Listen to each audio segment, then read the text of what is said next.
Hi, beautiful people. Welcome to the Fort Salem Library, where we read you your fanfiction. So sit down or don't, relax or don't, and enjoy these stories in a way you have not before. We at Fort Salem Library do not own Motherland Fort Salem or any of the related characters. The Motherland Fort Salem series is created by Elliot Lawrence and owned by Freeform. This story is a work of fanfiction and is meant for entertainment only. We are not making any profit from these stories. All rights of the original Motherland Fort Salem story belong to Freeform.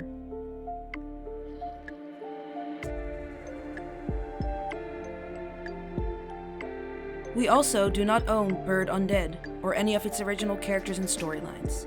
We did, however, get permission from the author to read their story. This story was created and written by the avid reader _ sometimes writer, and you can find the link in our show notes. This story is being read to you by Angela.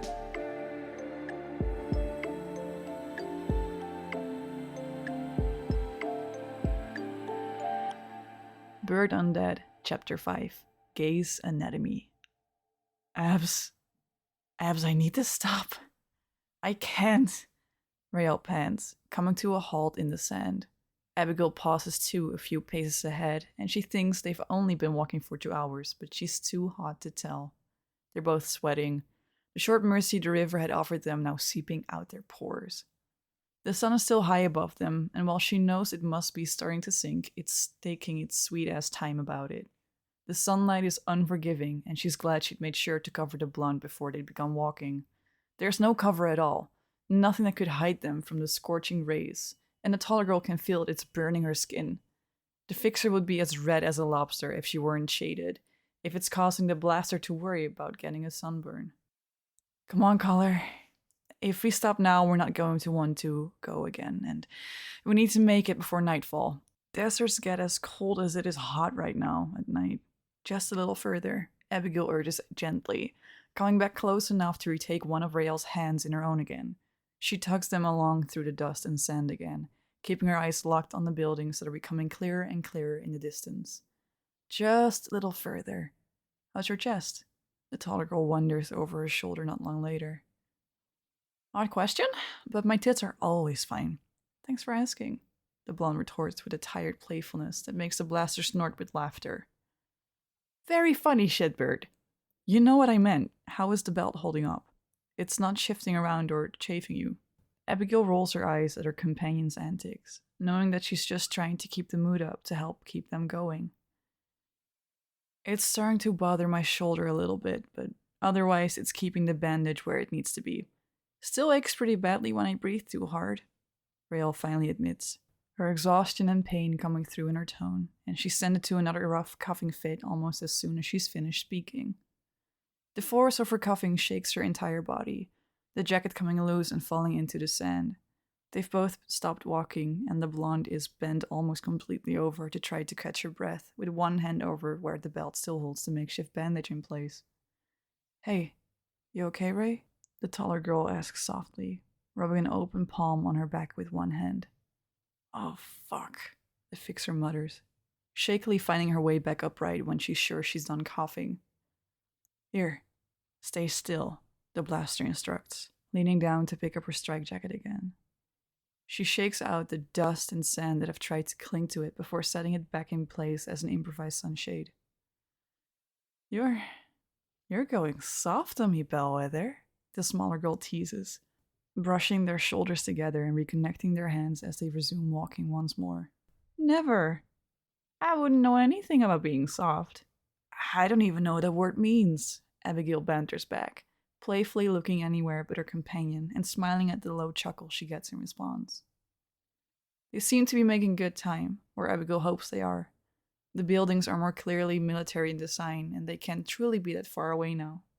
The pair come to a stop again, close to dusk, when Rael's hand slips out of Abigail's to cover her mouth and her chest while another coughing fit comes to rattle through the blonde like a freight train. The strike jacket falls down out of place again and into the dust at their feet, but this time the fixer soon follows it down, the coughing bringing her crashing down to her knees in the sand. The taller girl drops down to crouch at her side, rubbing her back and shoulders while she watches on helplessly. Rael lurches forward, the hand on her chest flying out to steady her as the fit finally starts to subside. Her body still trembles in its wake, and the blonde slowly pulls the hand away from her mouth. Abs, the fixer calls weakly, the words instantly pulling the blaster's attention. What is it? What's wrong? Abigail demands worriedly. The answer comes when Rael shows her a shaking hand spattered with small splotches of wet blood. It takes the tall girl a long minute to understand what that means, and her eyes widen in fear when it finally clicks. The blonde still has small blood spatter on her lips, and even smaller dots of it down the pale skin of her chin as the blaster gently reaches for her jaw and tilts her face incrementally to see better. Her breathing is back to a concerning wheeze that makes the blaster frown at the sound. How's your chest feeling, Rael? Can you tell if you're bleeding there again too, or if all of that coughing tore anything? Abigail wonders, searching for blue eyes. Just tight, the fixer chokes, her breathing becoming shallower, and her arm shakes where it holds her up. I need your hand, the taller girl orders, leaving no room for argument. Rael doesn't try to fight her at all, extending her bloody hand out to the blaster obediently. Abigail takes a deep breath and closes her eyes, keeping the pale hand between her own and blocking out everything that isn't the blonde's breathing or heartbeat. As soon as the link opens again, she quickly begins searching and prodding. The smaller girl's damaged lung is slowly filling with blood from the barely closed front wall, but the tissue is still intact and there's no hole to be found. A high, whirring seed comes from the blaster's throat, her focus on the front of the lung. She gasps and grits her teeth, but after a few long minutes, she's able to fully repair it and the bleeding stops. She doesn't know what to do with the blood. She doesn't even know if she can do anything with it, but it's not supposed to be there and it can't stay there either. This isn't an ideal situation. But then she gets an idea. It's simple and horrible and might not even work. Hey, Ray? Do you happen to know any seeds that might help get the blood out of your lung? The taller girl asks, already knowing the answer. Nope. That's more advanced than anything I have. The fixer shakes her head. As predicted. And Abigail swallows hard, licking her dry lips as she debates and calculates. Then I have a follow-up question. Actually, maybe more than one, Abigail begins, finalizing what she wants to try to do. Shoot, Bells, Rael huffs, looking at her with a pained curiosity. I'm gonna have to start with exactly how much do you trust me? The taller girl inquires, fingering the dagger at her hip. Enough? You've got an idea and it's bad, isn't it? The blonde answers warily, but there's still a glimmer of curiosity in her eyes. Yeah. You've got two options. Well, actually, maybe three. The blaster begins carefully, the link closing between them. Just spit it out, Bells. The fixer sighs tiredly. 1. We get back up and try to make it to the base. Problem with that is that I think that infection I thought was just forming was already bad, and what I saw was it spreading to the outside of your body and not the inside. With that blood in your lung, I don't know how the chances or speed that sepsis could set in, and I can't do anything if it does. We'll have to hope we make it to help before that happens. 2. The bad idea. I tried to perform an emergency thoracentesis on you now to drain that blood from your lung with a dagger and a super improvised seed because I don't have a tube. Problem is that it's risky, and I have the most basic of knowledge on it, and I'll have to re-heal the damage I do when I'm done. 2.5, we mix both ideas and try to get as far as we can until you feel like you can't anymore, and I try to do it then. Problem being that it could kill you either way. 3. How opposed are you to seeing if we'll both die for good this time, shitbird? Abigail lists off, counting each one on her fingers as they're mentioned. I have a question. Yeah. How do you even know what do you say, a thoracentesis is? And how to perform one? Did baby Abigail dream of being a doctor one day? Her companion wonders in disbelief. Very funny. Baby Abigail wanted to be the leader of the United States military, actually, courtesy of my mother, and it's thoracentesis. One of my dads, Furman, he's trained as both a fixer and a civilian doctor. He and my mother decided in my early teen years that it might be beneficial for him to teach me improvised civilian medicine for emergencies in battle, where you might not have the blessing of a fixer close enough. Torso injuries are the most common problem caused by combat, so I made sure I knew how to deal with draining fluid from a lung and chest cavity, how to deal with a collapsed lung, how to perform a tracheotomy, how to use in-place tourniquets, how to stitch up different kinds of wounds, all done the civilian way but improvised emergency style, and how to fill out damage to a body through a link. We practiced it all until I was confident I could pull any of it with the right supplies. Which I have none of right now, but I have a backup plan for the tube I'd prefer to have, the taller girl admits, her cheeks flushing with what she thinks is embarrassment. She has fond memories of those lessons. Furman was a stern but gentle teacher, especially with Abigail. His hands were always careful and steady, and he was patient, even when she grew frustrated. The human body could be just as delicate and fragile as it could be resilient and unbreakable. It was maddening. The slightest error in angle or pressure for certain things could kill you just as quick as they could help you. She wasn't cut out to be a medical professional in any sense, apparently. But bellwethers don't fail, and as challenging and annoying as the lessons were, she wouldn't give up. They read and studied and practiced, and then did it all over again until both Abigail and Furman were confident in their new skills. She was so grateful for it now. Else, your family life just keeps getting wilder and wilder the more I hear about it. Just get it over with now. But I get 2 questions first. Ariel decides, after taking a long moment to think before pushing herself unsteadily back on her haunches and running her now free hand through her hair. Anything, the blaster nods, not realizing she's been holding her breath while the smaller girl was deliberating.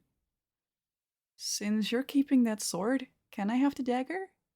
You made a good point, and I've got to keep up with you somehow. I think I could learn how to throw it, the blonde begins with a playful smile. Yes, but only because I want to see if you could. Next? Abigail agrees in a scoff, but her eyes express her amusement at the idea. I totally can. You just watch. Now that I've got you trapped, you never did answer my question the other night, Bells. That was a very smooth avoidance, by the way. I love you. You love me. We've sort of got that part out of the way. What's next?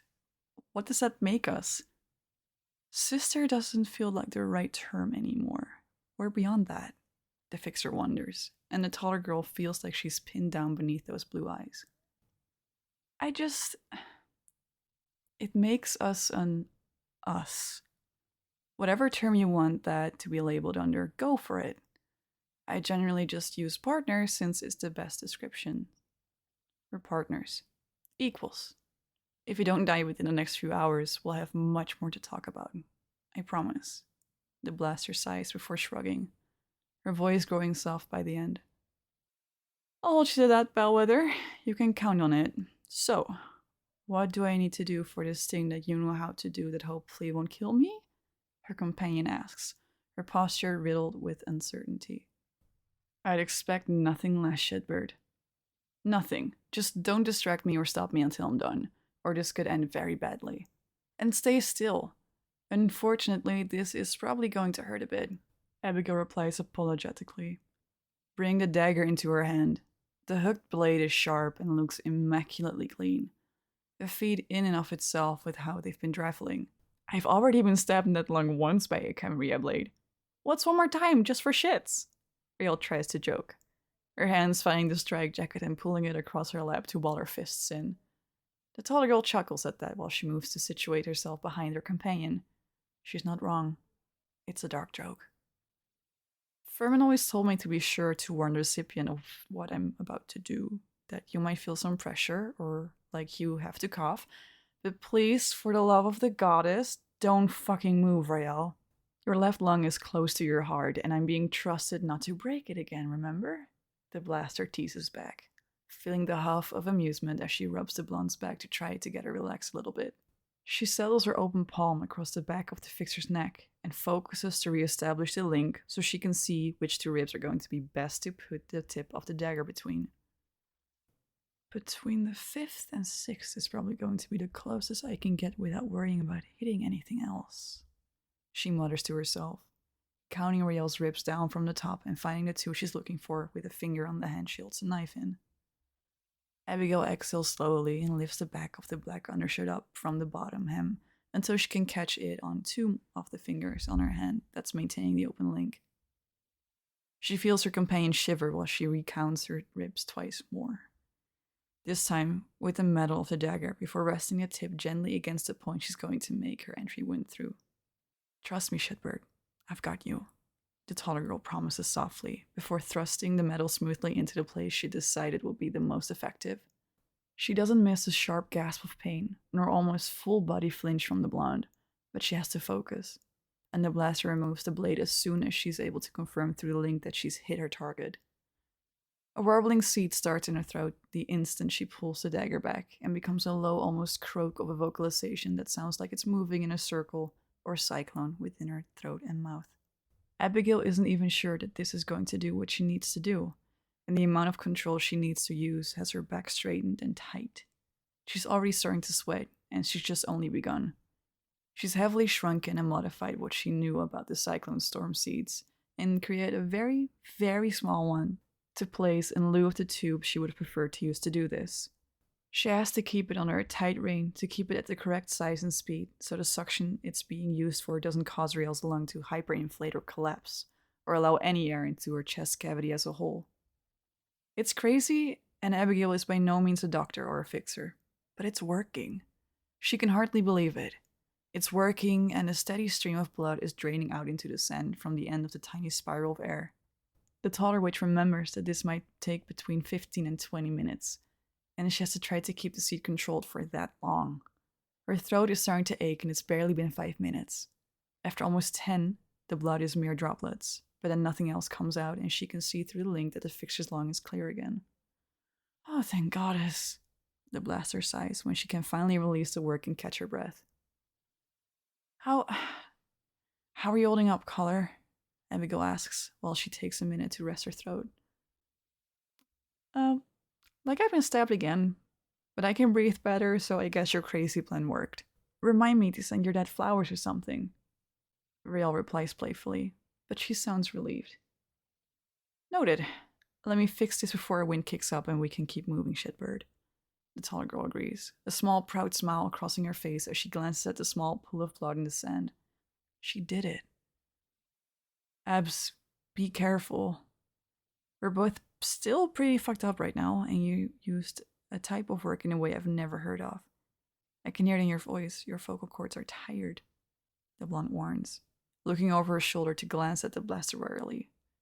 She's right. They both know it. But Abigail's cocky and stubborn, and she thinks she can do this. It's a teeny tiny cut.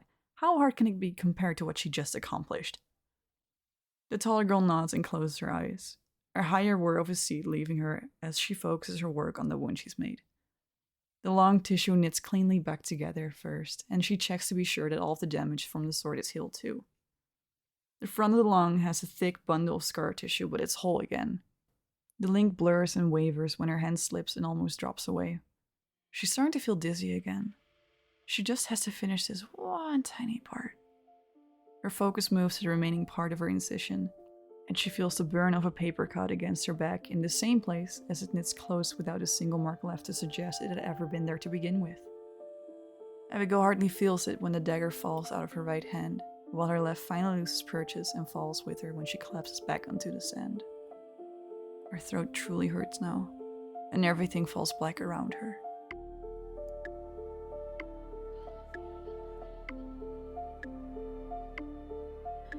Please find the fanfiction you just listened to on Archive of Our Own and leave the author some love. Without them, this wouldn't be possible, and we want to thank them from the bottoms of our hearts for creating these amazing stories and keeping the show alive.